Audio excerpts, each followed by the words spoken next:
Perkembangan terkini dari pasar mata uang serta transaksi instrumen keuangan lain. Kita bergabung dengan Global Markets Bank Permata. Ya, seperti apa pergerakan rupiah hari ini? Untuk membahas hal itu, kita telah terhubung bersama Chief Economist Bank Permata, Joshua Pardede. Selamat pagi, Mas Joshua. Selamat pagi, Mbak Gita. Baik, Mas Joshua, ini rupiah pada perdagangan kemarin ditutup menguat. Apakah rupiah masih akan melanjutkan pergerakan yang menguat di hari ini? Ya, kalau kita lihat di awal perdagangan hari ini, rupiah melemah tipis ya, sekitar 5 poin saat ini diperdagangkan di kisaran 14.257 per dolar. Setelah memang kalau kita lihat pergerakan perdagangan rupiah di perdagangan kemarin, di awal perdagangan minggu ini, cenderung juga bergerak sideways ya, di mana kalau kita melihat perdagangan kemarin, rupiah dibuka cenderung melemah, dipengaruhi oleh sentimen penguatan dolar indeks dan juga kenaikan US Treasury yield.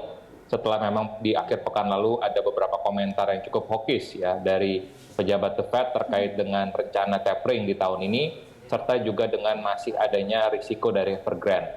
Nah, tapi kami melihat bahwa rupiah masih akan, meskipun memang ada kecenderungan melemah, tapi pelemahan rupiah pada hari ini pun juga masih cenderung terbatas ya, mengingat kondisi dari kita melihat juga harga komoditas ya, harga komoditas energi trennya juga cenderung meningkat, sehingga ini berdampak positif khususnya pada emerging ataupun commodity related currencies ya, termasuk juga rupiah dan juga emerging currencies lainnya, sehingga makanya rupiah kami pikir masih akan berada dalam kisaran 14.200 hingga 14.325.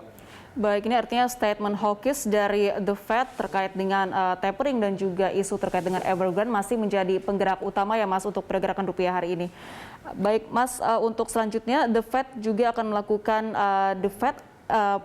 tapering. Ini apakah akan dilakukan secara agresif atau bertahap? Seperti apa ekspektasi dari pasar?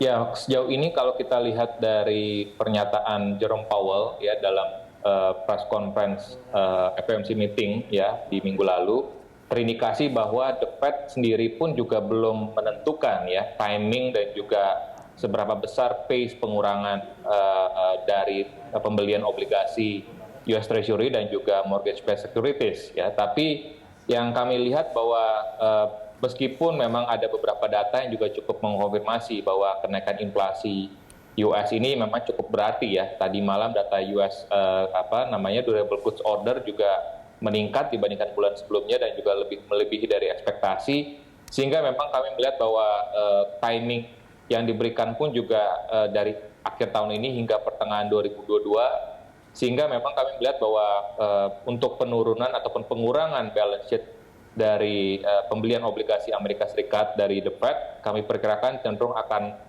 secara gradual ya, dan The Fed pun juga sudah memberikan sinyal bahwa ini tidak diharapkan tidak terjadi shock ya ataupun kepanikan di pasar, sehingga kita harapkan stabilitas di pasar keuangan global tetap akan terjaga despite memang The Fed akan mulai melakukan taperingnya pada akhir tahun ini hingga pertengahan tahun 2022.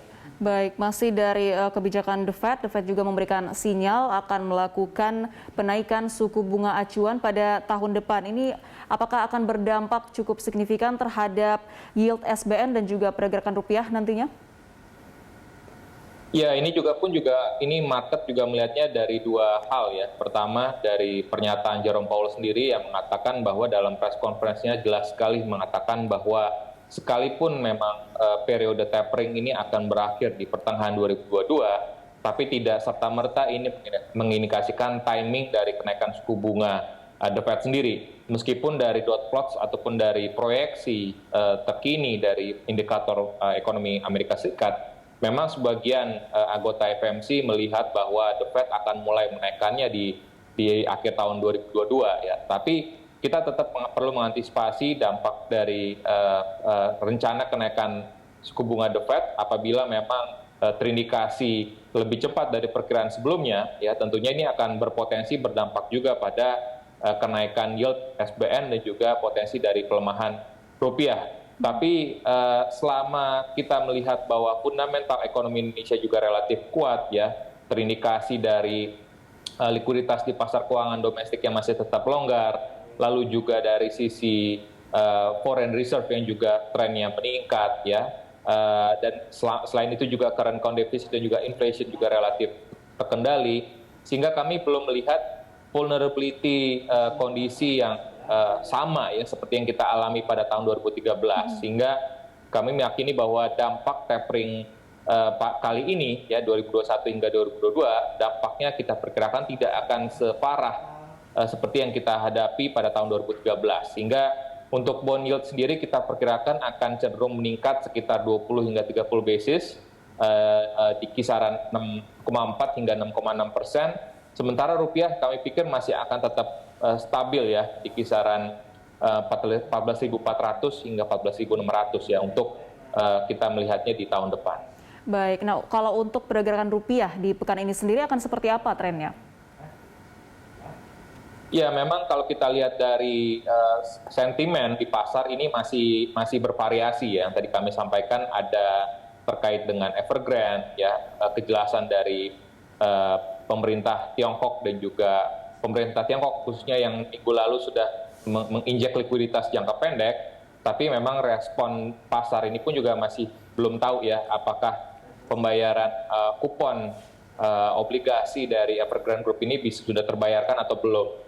Tapi kita berharap bahwa sentimen dari Evergrande ini ya tadi kita melihat bahwa pemerintah ataupun otoritas pemerintah China ini akan mengupayakan ya untuk melakukan bailout ataupun akan menolong kondisi di mana Evergrande saat ini.